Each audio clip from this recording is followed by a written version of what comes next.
Como decía antes, contar la historia en un lugar natural, porque aquí es donde afloran los recuerdos. Y voy al tema. Me acuerdo que un día salimos a pasear los perros con el general una tarde, cuando ya vivía en el edificio Jos Marín, y salíamos en la tarde a veces a caminar con Isabelita Martínez, pero ese día salimos solos, ese día salimos él y yo por la avenida Andrés Bello.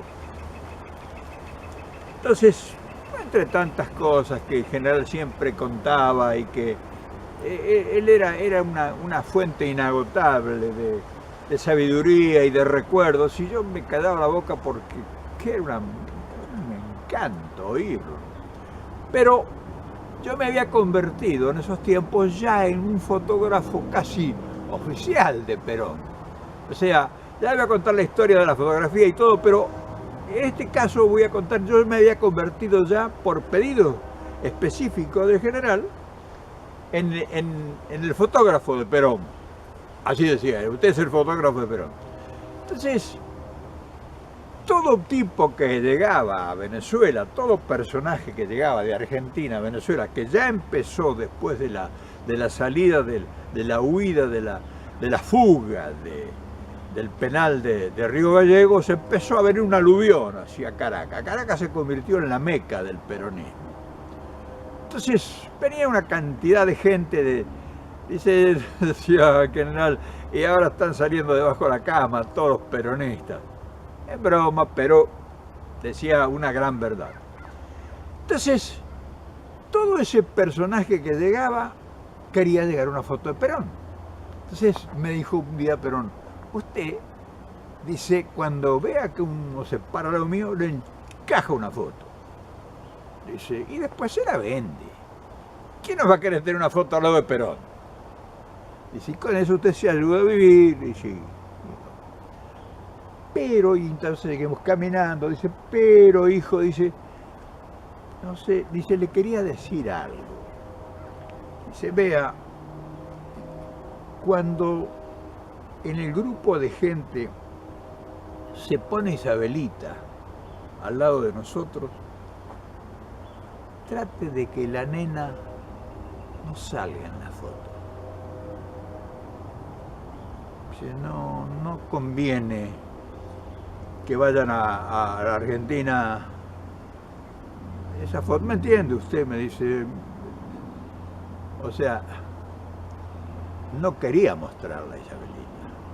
O sea, él era, qué sé yo, quién sabe qué pasaría por su cabeza, pero quería que se diluyera. Y digo, pero general, le digo, y lo primero que hace ella cuando me ve, me pregunta, ¿cómo salió una foto? ¿Cómo salió una foto? Y dígale que salió fuera de foco, qué sé yo, dice, pero a ver cómo se la ingenia, pero usted trate de que ella no salga en las fotos. No sé si me entiende, me dijo. Sí, general, por supuesto, cómo no. Ese detalle formó parte de la intriga que se tejió en torno a él. Y él decía, por qué. En torno al general se estableció una sorda lucha entre Isabelita, que quería posicionarse de Perón, Martínez, que era el gallito que quería llevar la voz cantante, que era supuestamente el ideólogo de todo el operativo Venezuela, bien ganado, porque había trabajado mucho, había logrado muchas cosas para Perón y el peronismo. Y la nueva estrella, que era Vicente, el componente del ala militar, esa utópica posibilidad de que algún grupo de militares todavía que estarían por ahí en algún rincón escondidos que supuestamente serían peronistas y tenían mando de tropa, pudieran realizar la contrarrevolución y se pudiera producir el retorno de Perón. O sea, Nadie imaginaba, ninguno de nosotros, y mucho menos Perón, por lo que yo observé, que su exilio iba a ser tan largo y prolongado. Él esperaba una especie de milagro, él esperaba una especie de golpe de gracia, de que un día iba a haber un golpe y que iban a desaparecer todos esos revolucionarios de la Revolución Libertadora y que lo iban a reinstaurar en el poder. Esa lucha intestina interior fue creciendo por celos. Martínez quería ser protagonista. Vicente era el representante del ala militar. Los militares que habían formado parte de la revolución de Tanco y Valle lo presionaban a Vicente para que lo sacara Martínez del medio. Porque yo decía, hijo, no, un tipo, un cafiolo que está lo de Perón, porque usted, por el ejército, la dignidad de nuestras fuerzas armadas, saque ese tipo de ahí. Y Vicente quería navegar entre las dos aguas, entre los militares que lo presionaban, el posicionamiento que él quería lograr con Perón, y el frente interno que tenía con Martínez e Isabelita. Entonces no era tan fácil. Bueno, eso va creando una intriga entre ese grupito pequeño. Nosotros, que éramos nosotros, ya distanciados de ese centro álgido, pero teníamos alguna preponderancia. Landajo y Gilaberti eran satélites necesarios. Gilaberti había sido el chofer del general, Landajo se había pegado en Panamá, la había traído Isabelita, en fin. Y yo, que era sapo de otro pozo, había llegado por las mías a Perón. O sea, que yo no le debía favores a nadie. Yo había llegado por las mías a lo de Perón y tenía mi pequeña lucecita propia. O sea, yo no necesitaba pedir permiso a nadie para ir a ver a Perón. Esta situación fue increciendo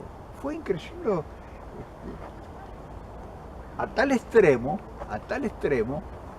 que produjo una situación incómoda. Como ven, la situación era bastante incómoda. El general se daba cuenta de eso, pero era muy difícil separar aguas, porque Isabelita tenía su impronta. Martínez era un tipo que tenía sus contactos, se movía con el gobierno, con la prensa, con todo. Y Vicente estaba como periodo de regalo ahí entre medio de esa lucha. Ese problema generó una incomodidad muy grande para el general, a tal extremo de que se sentía como aislado. Por eso él decía muchas veces, estábamos reunidos viendo televisión y decía, bueno, vámonos a ver la lucha libre. Porque había indirectas entre Martínez, Isabelita y Vicente. Y él no quería entrar en las discusiones. Entonces, todas estas cosas menores tienen que saberse para ver cómo era el entorno en ese exilio tan precario, en ese departamento de 90 metros en el Jos Marie que yo cuento, y que pasó, yo estoy seguro, muchas amarguras el general en ese lugar. Y quienes lo observábamos, indiferentes porque no podíamos participar en eso, sí sentíamos eso. Y una cosa para terminar, que es muy importante remarcarlo. Yo ya les conté una vez que viajó en el barco, que yo fui de Chile a Panamá cuando lo vi a general, viajó un muchacho que era un profesor de filosofía y letras de la Universidad de Mendoza, llamado Héctor Perelló, que siguió para Venezuela y que yo lo había vuelto a encontrar en Caracas, trabajaba en Radio Caracas Televisión. No era peronista, él era un tipo, pero una buena gente, y nos habíamos hecho amigos. Entonces comentábamos, y era un hombre muy ilustrado, mucho más capaz, ilustrado que yo, un tipo muy preparado. Entonces él me dijo, mira, tené mucho cuidado. Yo le contaba algunas cosas así, de entre telones que pasaban, y me dijo, mira, tené mucho cuidado con esa mujer. Y le digo, ¿por qué? No te vas a tirar en contra de ella, dice, porque esa mujer duerme todas las noches con Perón. Y eso es muy importante, y si no te das cuenta de eso, vas a tener muchos problemas con ella y después vas a llegar a tener problemas con el general. Olvídate de los otros, pero a ella, haceme caso, dijo. Tratala bien, porque todas las noches duermen juntos. Cosas, saben ustedes, que son difíciles de entenderlas, pero que sucedieron, del cual ese protagonismo que realizamos nos quedaron en el recuerdo prendidos como telaraña, esos mágicos pases de cosas que sucedieron y que son buenos traerlas para contárselas a ustedes. Gracias por el tiempo y seguimos charlando y contando recuerdos. Gracias.